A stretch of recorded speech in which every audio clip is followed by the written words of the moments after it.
मुलींचं जीवन हे संपविण्यासाठी फुले, शाहू आणि बाबासाहेबांचा जन्म झाला आणि आम्हाला चांगले दिवस या ठिकाणी बघायला मिळाले.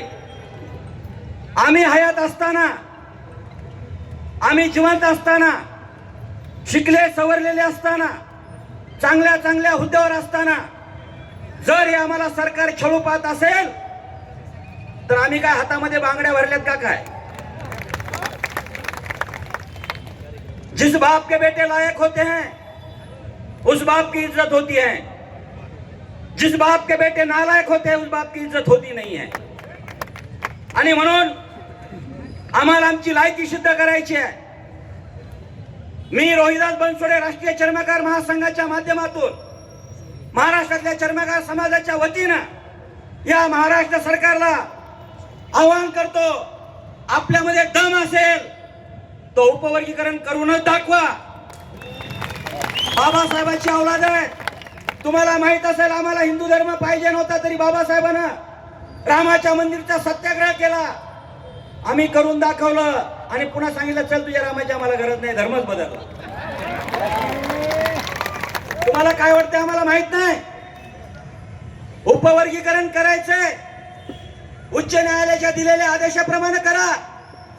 एकल समिती निवडून ज्या सात न्यायालयाचं खंडपीठ निवडलं त्याचा अहवाल बनवण्यासाठी एकल सदस्य समिती बनवता तुम्ही. त्याचा अहवाल तुम्ही ओपनही करत नाही. एप्रिल महिन्यामध्ये तुम्ही हरकती मागवता. आम्हाला काय धोत्रावर लिहिन समजलं का? आमच्या धोत्रावर मी नाही का? तुम्हाला याद राखून ठेवा, बाबासाहेबांचा 40 वर्षाचा संघर्ष, 4 लेकरांचं बलिदान, रमाईचा तो त्याग आम्ही विसरला नाही. फक्त आमच्यामध्ये एक चूक आहे, आमची फक्त बाबासाहेबांचं ऐकलं नाही. हो, बाबासाहेबांना आम्हाला त्याच वेळेला हत्यार दिले पण त्याचा वापर आम्ही केला नाही, नाही तर ही अवलादी माजली नसती. मातांग समाज त्या मुक्ता साळवेचा निबंध विसरली आहे. मुक्ता साळवेला शिक्षकाने विचारलं तुझा माझा आवडता धर्म निबंध लिह. मुक्ता साळवेने त्या काळामध्ये लिहिलं, आमच्या डोक्याचा चेंडू आणि तलवारीचा दांडू करून पुण्याच्या गोलटेकडी मैदानामध्ये खेळणाऱ्याचा धर्म आणि आमचा धर्म एक असू शकत नाही. आणि आमचे मातंग बांधव म्हणतात आमच्या वज्रमुठीमध्ये हिंदू आहे. अरे हिंदू कुछ बिंदू है, बाकी सब सिंधू है. आम्ही पूर्वाश्रमीचे बोलतात आणि इथून पुढे तुम्हाला सांगतो, सरकारला सांगतो, आम्हाला डिवची करण्याचा प्रयत्न करू नका. हे वादळ लातूर मधलं आहे, हे प्रत्येक जिल्ह्यामध्ये वादळ सुरू होणार आहे. याचं परिवर्तन सत्यात होऊ नये अशी तुम्ही अपेक्षा व्यक्त करा. जर आमच्या खोपड्या फिरल्या, देने वाले समाज में लाल पैदा होते हैं, मांगने वाले समाज में दलाल. आम्ही देणारे बनल्याशिवाय राहणार नाही.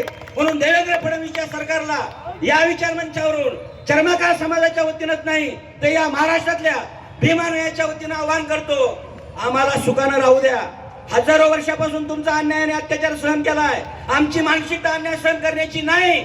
म्हणून या देशातल्या जर आम्ही सगळे शेड्यूल कास्ट तुमच्या धर्मावर लात मारली, तुमच्या सरकारवर लात मारली, आमचं शासन आम्ही निर्माण करू आणि आमचा धर्म तर निर्माण झालेलाच आहे. मग वर्गीकरण कुणाचं करायचंय खुशाल करा असं या ठिकाणी आपल्याला आवाहन करतो. सर्व भाऊ बांधवांना माझी विनंती आहे, सरकार कुणाला भेटतं? जनतेच्या रेट्याला भेट आहे. मातंग बांधव काय म्हणतात नेते बोलत असताना, उपवर्गीकरण तर होणारच. मला कळत नाही यांच्यामध्ये हा आत्मविश्वास कुठून आला. म्हणजे काहीतरी खिचडीमध्ये काळा, डाळीमध्ये काळा, काहीतरी खिचडी पकलेली आहे. याला जर पालतं पाडायचं असेल, याला अडवायचं आणि तुडवायचं असेल तर आम्हाला प्रत्येक नागरिकाला या ठिकाणी रस्त्यावर उतरावं लागेल.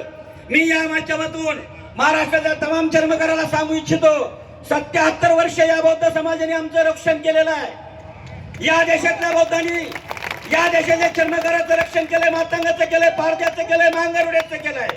एवढंच नाही तो ओबीसीला आरक्षण मिळावं म्हणून मंडळ आयोग लागू करू नये, तो खुर्ची खाली करू.